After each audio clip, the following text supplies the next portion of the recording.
Hey everyone, welcome back. I'm Coloniano D and I have another review for you. And as you can see, it's from the House of Zaharoff. It's from the Signature Collection, Signature AURUM. This one is a honey themed fragrance, and honey it is, I'll tell you that much. Honey, honey, honey. And I'll show you the presentation. As you can see, that nice glittery graphics. The box is very impressive. Elixir of the world. Very nice. There's your B. The Zaharoff crest. Beautiful. Beautiful. All right. So that's the presentation. Here is the bottle. I got the 2.0. It's nice. Same as the front for most part. The 4.0 has that fancy schmancy plate on it, but I prefer the smaller bottles. It's nice. So let's get to the note breakdown of AURUM. Top notes are honeycomb, absolute, clove bud, cinnamon bark, heart notes of walnut, creamy coconut milk, almond, fresh hazelnut.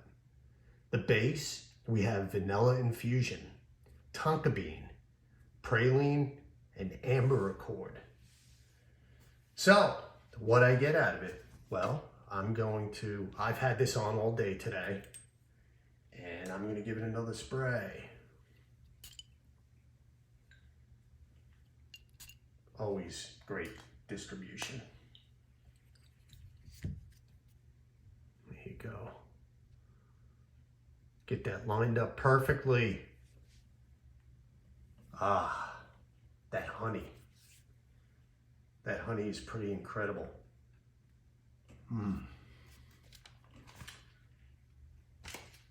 So I'm pretty much in the dry down phase from today. But I just sprayed this to get a refresher.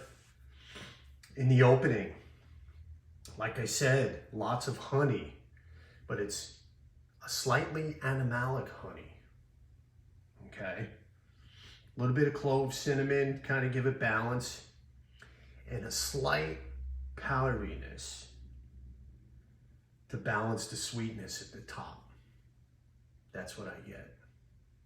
That's in the opening. This goes on. This is just about in the 2 hour. Most of my reviews are 2, 4, 6 hours. And this, it's very nice. It's not gourmand as you would think. Just by the note breakdown. And about the second hour in, AURUM starts to develop a lactonic vibe, you know, like a creaminess, a nuttiness. There's several types of nuts in here. You have the walnut, you have the almond, and you have the hazelnut, which they're very tough to discern, you know, one from the other.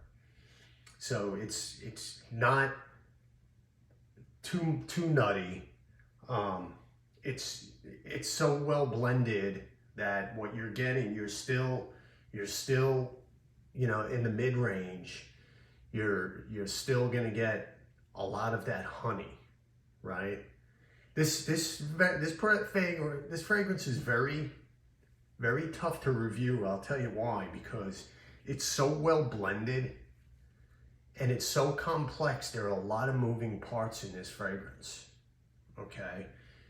It hits you in all sorts of directions.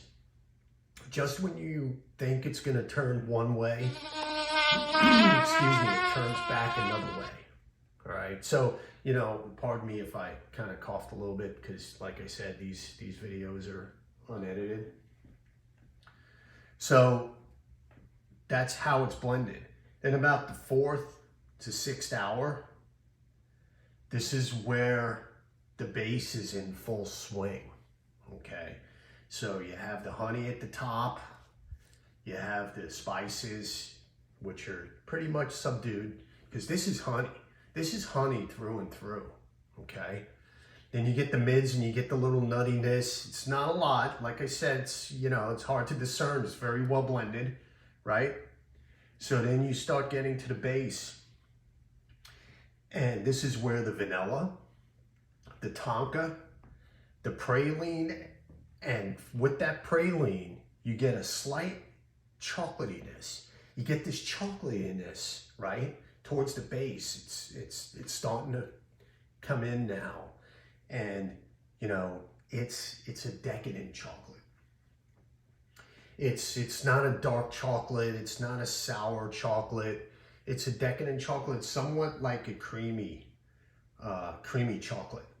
And what you start to get also is you get some of that amber, right? Which kind of tones down that chocolatiness that wants to swoon in and make it a chocolate sin.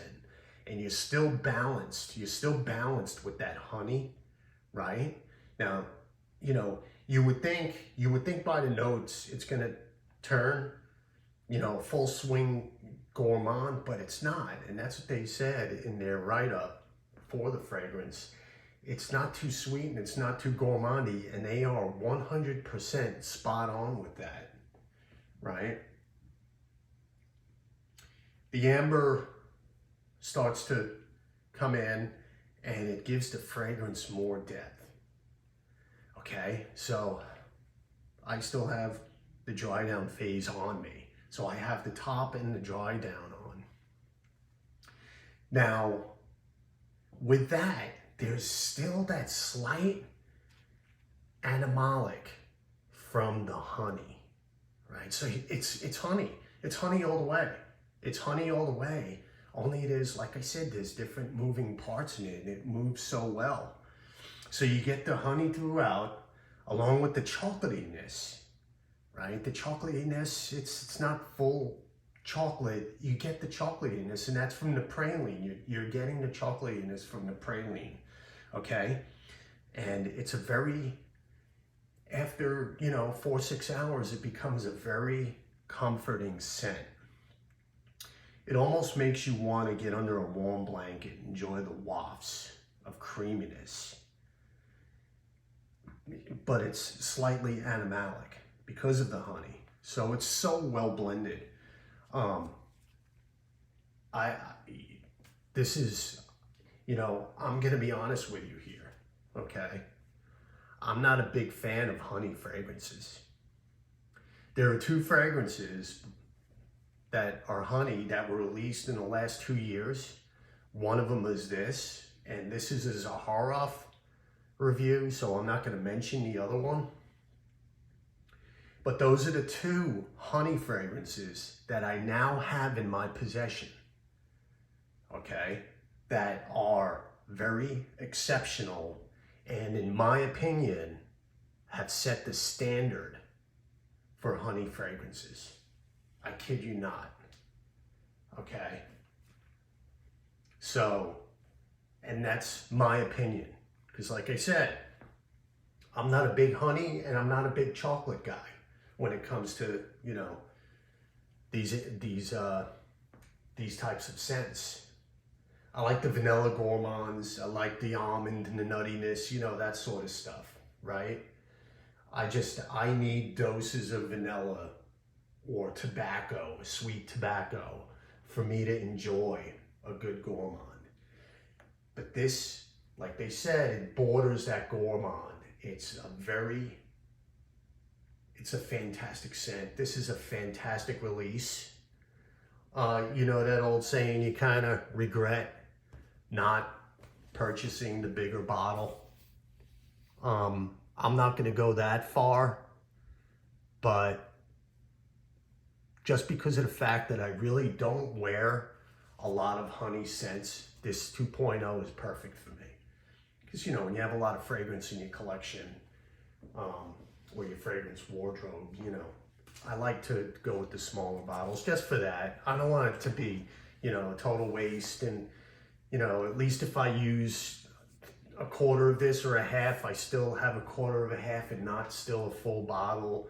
And you know, you end up flipping the bottle, whatever the case. But with these Zaharoffs, I'm keeping my Zaharoffs.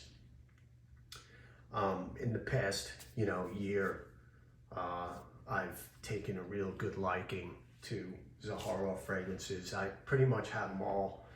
So there's plenty of reviews, but I'm just starting this, so you know, I'm going with the newer stuff first and then gradually, you know, make my way into the others. But so yeah, so this, you just get wafts of AURUM all day, and it's just a fantastic fragrance. It's perfect for this time of year. It's really nice. You know, this was very well done, and I'm happy to have it. So, well, that's my review of Signature AURUM by the House of Zaharoff. Let me know if you purchased this and what you think about it. You know, just add some comments, and you know, we'll chit chat about it. So that's it, and thank you for watching, and I'll see you next time.